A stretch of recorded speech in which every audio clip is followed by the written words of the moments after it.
فالوه. اونا افراد دیگه یعنی که کثافت ترین کار ممکنه بکن. خب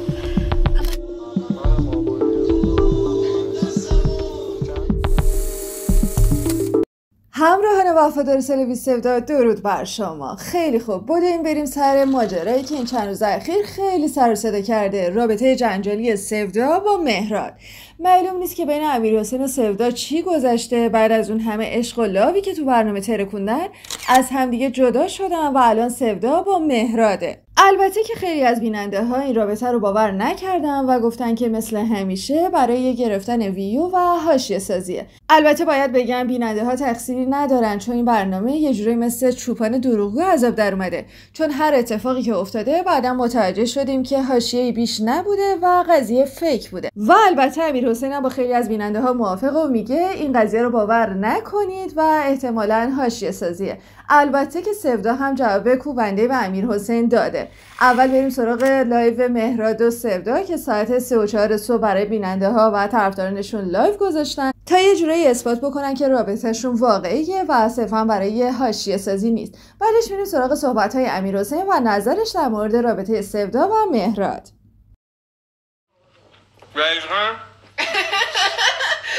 اومدن همین رو داشتم بهش میگفتم. گفتم تو وقتی انقدر خوشگلی، انقدر قشنگ آرایش میکنی، موهات انقدر قشنگه، لباست انقدر قشنگه، چرا اینا رو تو برنامه نمیپوشیدی؟ واقعا سوالم چرا؟ لباس که دست خودمون نبود، میکاپ هم میگفت. خب این روژ تو مثلا چرا مثلا این روژو نمیزدی؟ چون تکراری نمیذاش. صبح اینو میزدی اصل میگفت عوض کن. موهاشو نگاه کن، بغل بافته قشنگی هم قربونت پیشم من. دروغ میگین تو رابطه نیستی، فقط برای جذب فالوور. آره بابا 4 صبح بیکاریم برای جذب فالوور. اونا افراد دیگه یعنی که سعی میکنن با آوردن اسم ما بخوان دیده شن، مال اوناست. فالوور هم واقعا جذب کنیم تو روز جذب میکنیم، چون نصف شبی. خب منطقی.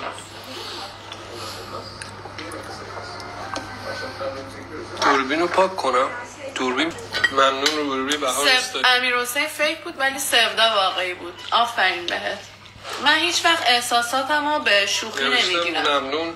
راستی همینجا اعلام کنم قرار نیست که واقعا دیگه هیچ گونه حاشیه‌ای نه از سمت پیج من نه از سمت پیج سودا بخواد به نمایش گذاشته بشه. تا الان هم اشتباه کردم.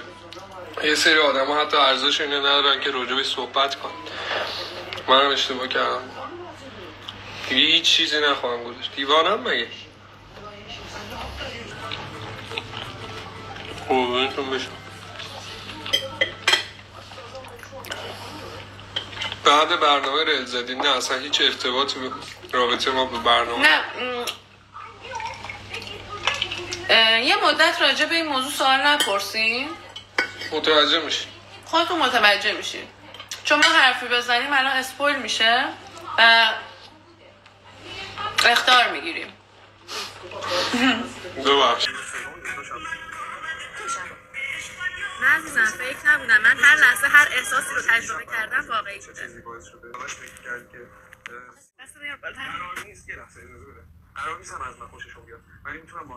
بچه این قسمت من خیلی گوگولی نشده بودم. خیلی گوگولی شده بودم اینجا. خوبم معلوم نیست با چند نفری. 10-20 نفری هستن.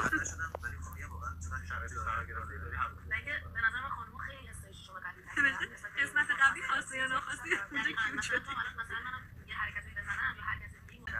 یه موزی در امیرحسین بود و موها رو از درش در آورد یه موزش میخورد. بعد گفتم اینجا سیده سوال رو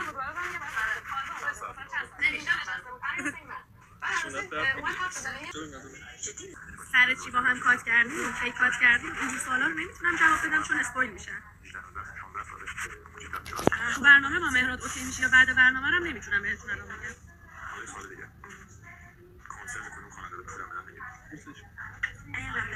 خب 5 دقیقه بار میگم بوسش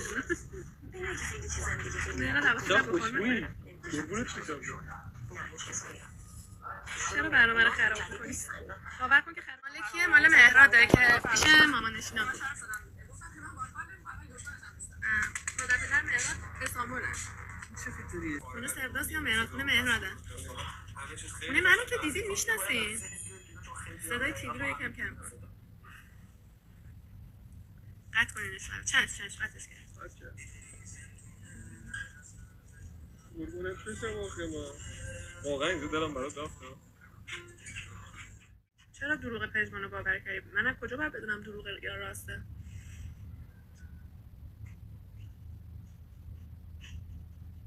نمیدونم چی گفتن. من اصلا امشب ندیدیم برنامه رو، برای همون رسیدیم چیز کردیم، پلی کردیم ببینیم داستان چی. آخه یهو دیدیم یه سری چیزا می‌نویسیم که ما در جریان نیستیم. فرشاد قهرمان عشق ابدی، ولی بعدم میاد قهرمان سازی می‌کنید. بچه‌ها چقدر بعضیاتون جدی میگیرین همه چی رو. امیدوارم کارما و یه تک تک عشقای اون دختر رو پس بدید. کدوم دختر؟ نمیدونم کیو میگه. کسی جدیدا مگه عشق یه قسمت ندیدیم چه اتفاقاتی افتاده؟ اسپویل نیستش بعدا متوجه. ای بابا.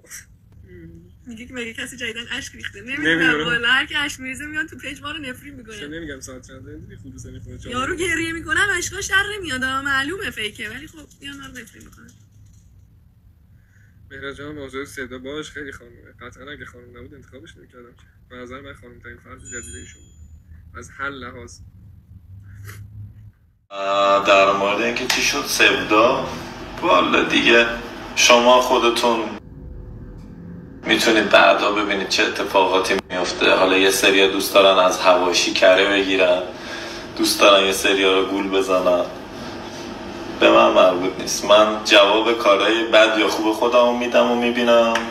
هر کسی هم دوست داره با درک و شعور مردم بازی کنم، خودشون بعدا میبینن که چه اتفاقاتی میفته. سلام برادر. در کل باور نکنید خیلی زورم. تو کثافت ترین کار ممکنه بکن، خب اما راستشو بگو. جسارت اینو داشته باش که راستشو بگی. یا اگه قراره خودت دفاعی بکنی یا خودتو سفید بکنی یا خودتو محبوب بکنی، با حقایق، خب با دروغ نه. طرف صحبتم با یک نفر نیست، با خیلی ها. چه تو زندگی مجازی چه تو عشق ابدی. خیلی خوبه که با حقایق برید جلو، با دروغ نه. خیلی زشته بخوای با یه سری چیزهایی که دروغه. خب راستی نمیادم رفت بگم، وقتی یه رابطه تموم میشه شعور خداحافظی داشته باشید، شعور پایان رابطه رو داشته باشید. بی احترامی به پارتنر قبلیتون بی احترامی به خودتونه.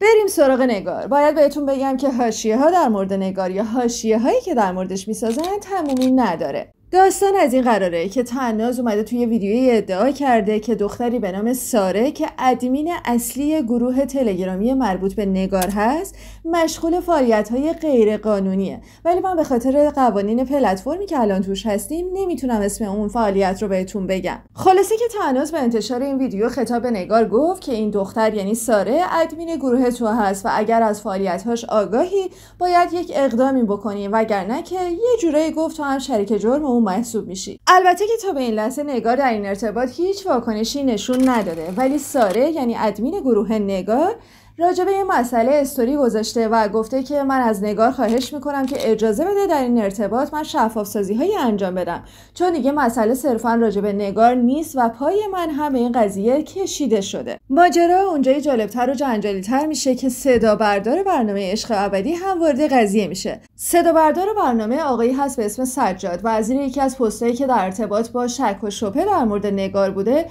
گویا در طرفداری از نگار کامنتی میذاره به این ترتیب: من صدا بردار عشق ابدی هستم، هر شک و شبهه‌ای وجود داره رو میتونید بدون برده بپرسید و جواب بگیرید و تکلیف یه سری از افراد که ما آوردیم توی این برنامه و میخوان الکی خودشون رو گنده بکنن مشخص بشه. جالبه که به نظر میاد سجاد در دفاع از نگار این صحبت‌ها رو کرده. حالا ساره ادمین نگار هم در پاسخ به سجاد نوشته سجاد عزیز خیلی چیزا واسه گفتن هست و خیلی ناحقی‌ها در مورد نگار صورت گرفته. سکوت نگار نشونه شخصیت اونه که نمیخواد تو حاشیه باشه، اما اگر ادامه بدن خود من میام جلوی دوربین و از روزی که تصمیم گرفته شده این برنامه ساخته بشه تا روزی که کیا چگونه اومدن و کی اونها رو آورده یا هر چیز دیگر رو میام توضیح میدم. شما که خودتون بهتر میدونید خیلی از این آدمایی که ادعاشون میشه کسی هستن رو شما یا آقای فراز آوردین.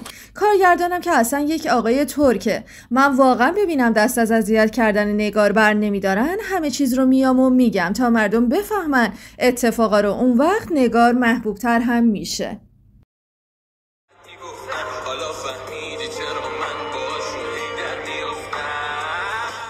و جالبتر این که نگار حتی بعد از پخش چنین داستانی هم حاضر نیست وارد حاشیه بشه، چون در پاسخ به ساره یعنی ادمین خودش نوشته شما تاج سرید و برای من عزیزید، اما خواهش میکنم من رو وارد هیچ حاشیه‌ای نکنید. نه علاقه دارم بدونم کی چی میگه، نه میخوام که بدونم، اما شما میتونید از حق خودتون دفاع بکنید. من نمیتونم دخالت کنم، اون زندگی شخصی خودتون هست. یه قضیه جالبه دیگه، اگر خاطرتون باشه سیاوش در طول برنامه و البته تا به الان راجع به دوست دختر قبلیش یا اصطلاحاً اکسش بسیار صحبت کرده و مدام ازش تعریف میکنه و خودش هم اعتراف کرده که با وجود اینکه دختر بسیار خوبی بوده اون به دختره خیانت کرده. و حالا با اتمام ضبط برنامه گویا سیاوش و اکسش دوباره با همدیگه برگشتن. بله، و عکس این دو نفر کنار همدیگه در جشن 1 میلیونی شدن پیج طناز کنار همدیگه مشاهده شده. و این رو هم باید خاطر نشان بکنم که برگشتن سیاوش و اکسش به همدیگه این تئوری قوت میبخشه که خیلی از بیننده ها میگفتن صرفا سیاوش اومده بود تو برنامه که راجع به اکسش صحبت بکنه و یه جورایی اظهار پشیمانی بکنه جلوی دوربین برنامه تا اکسش اینها رو ببینه تا اگر فرصتی هست به همدیگه بدن و دوباره به همدیگه برگردن، که گویا این اتفاق هم افتاده و سیاوش موفق شده. نظر شما چیه؟